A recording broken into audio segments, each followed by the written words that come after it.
What's going on YouTube? Welcome to my channel, the 10K Property Report. I am Kay, and today we're going to talk about how to find distressed properties under $10,000 virtually using Google Earth, okay? And this is a step-by-step process or video to explain to you how in the world to do that. Without further ado, let's get started.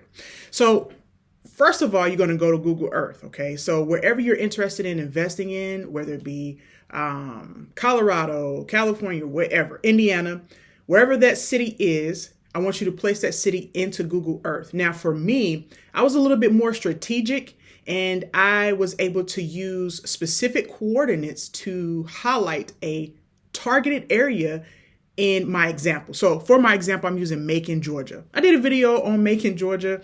It was a $6,000 property in a good neighborhood. I'll link that video in the description. But for today's video, what I wanted to do is highlight Macon, Georgia again, because I saw a trend in that area, okay? Not all of Macon, Georgia is the same, but yeah. So I put in specific coordinates to find a concentrated area of distressed properties, okay? And I'm gonna do another video. Make sure you check out that video of how in the world do I know what city to invest in or to look in, not invest in, but to look in order to find these distressed properties like I'm about to show you, okay? So make sure you check out that next video. It should come out very soon after this video. So first of all, subscribe. I was about to say, tune in, but you can't tune in if you're not subscribed. So subscribe to the channel so you can get all this great information for those budget properties, all right? So I'm on Google Earth. I've already placed the coordinates into my search engine on Google Earth, and we are here. So what I want to do is kind of go over some things at the bottom right here. So at the bottom, you see this little person here that will highlight the street, and it highlights the street in blue. Okay, so that's number one. The other function that I use, I don't use all these functions. The other function that I use a lot is the tilt function. So you click this little, looks like a diamond. The upper part of the diamond is red. The lower part of the diamond is white. And you can tilt the image from bird's eye view. You can tilt it to see better what's going on the ground. Okay, so I love using that feature. Those are the really two features, main important features that I utilize. Now, as you look here, you see that I've already added some place marks or some little red dots here to where I wanted to discuss, right, on this video, because I wanted to make sure it was very precise. All right, so what are we looking for here? Like, okay, Kay, I'm here on Google Earth. What am I looking for now? What you're looking for is the signs of distress, okay? What you're also looking for is lots, okay? And we call those like infill lots. So lots within the neighborhood that may be empty. Do not sleep on lots within the neighborhood. Let me give you a good example. Let me zoom in. There's a plus sign down here for me to zoom in.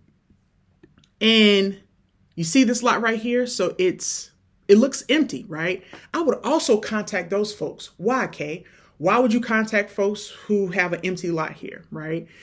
The reason why I would contact those folks is, and I'll get to that step of what you do and how do you contact them. But why I would contact those folks is because they don't necessarily always have an emotional connection to land. They may live in Colorado and this property is in Macon, Georgia, and there's no home on it. It's just simply land. Therefore, it would behoove them, right, the owner, to sell that land. This doesn't work all the time, by the way, but most of the time it does work. Why? Because they are not located in that area. So you do want to target folks who are absentee owners. Now I'm speaking a lot of jibber jabber today, okay? So this is the experience coming out because I've done this tons of times. I used to wholesale real estate, but I also do it now as just a regular investor. An absentee owner is somebody who owns property in one area, such as Macon, Georgia, but they live in another area. Why I target those folks is because, again, like I mentioned earlier, they do not have as much of an emotional connection to the property. Now, if Aunt Betty left this land to them, they may have an emotional connection. But a lot of times they're paying property taxes on that land. Not a lot of times. They are paying property taxes on their land and they don't even live there. In fact, that could be a burden to a lot of homeowners because it's like, Aunt Betty, you left me this and I love you dearly, but I can't afford this. So that's when you reach out and that's where you identify their pain points so that you can help them. What you do as an investor is you are a problem solver, okay? Let's get back to this. So This is an empty lot. That's just one option. But let's talk about what other things am I looking for. Bird's eye view when I'm looking for these properties, okay? I'm looking for overgrowth, right? I'm looking for, let me zoom in. I want you to see this trash in the back of this yard. You see all this trash or debris, right? I'm looking for, that's signs of distress to me. I'm gonna come over here. This is another sign of distress. Here's a lot of cars in the yard. You can kind of see that from bird's eye view. Looks like trash here. I've seen boats. I've seen all kinds of stuff. That's one sign of distress for me. Bird's eye view when I'm looking at it. I'm also looking at the top of the roof.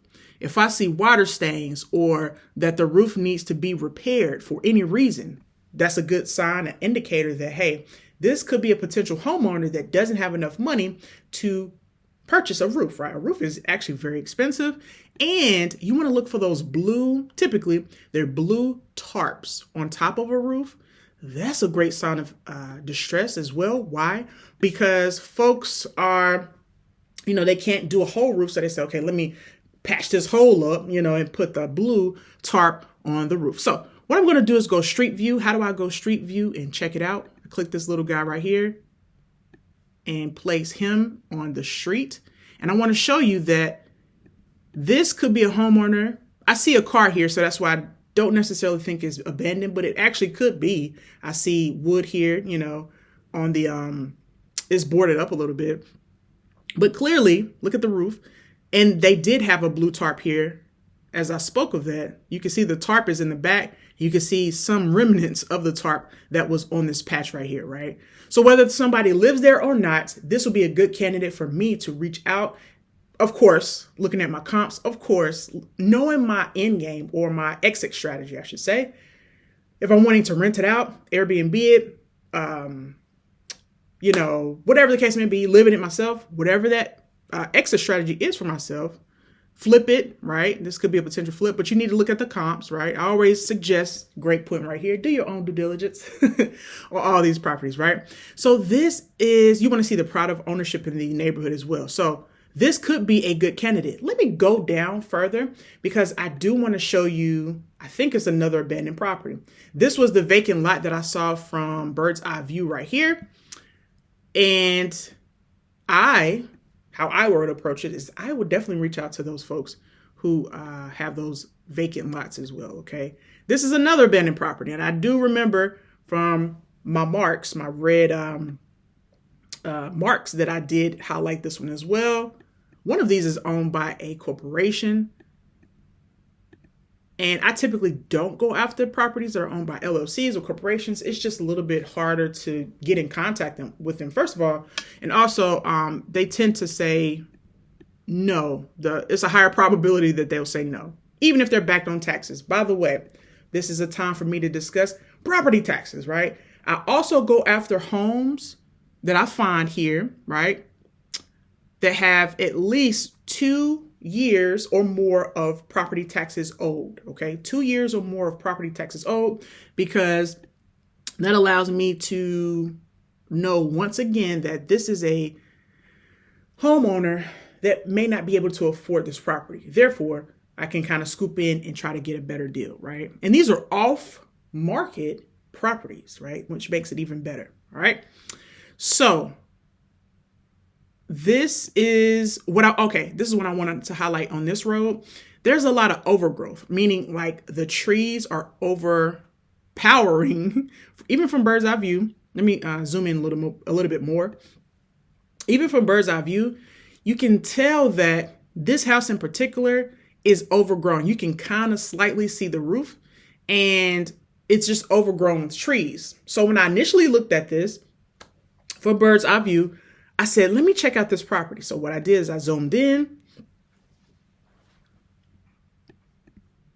And I remember one of these houses did not even look. Okay, boom. Here's the house. Here's the property right here. You can see it faintly in the distance, right? This is the property right here. Like I said, it was overgrown from bird's eye view. If I can barely see the roof, that just lets me know that check more into it, right? Here's another one right beside it. Now this is let me zoom in just a bit more so you can see. This is actually the property, right?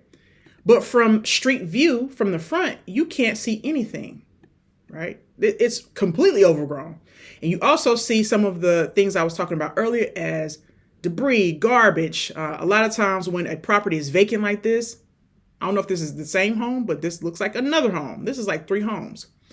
But a lot of times, folks in the neighborhood or just, people who ride by, if they see an abandoned property, they may dump their trash there, which is not right? It's not cool. It's trespassing and a whole lot of other things, right? But these are all signs that, who owns these properties? And maybe they need some of my help. Okay. And I've gotten properties under contract for under $800, right? So this is not unreasonable to think that you can get it under $10,000, especially if they're back taxes, it's abandoned, it's distressed, as you can see. And if they're an absentee owner, or if 2 out of 3 or 2 out of 5 of those things apply here, you're golden, right? You are golden. Let me show you another property. Where was it?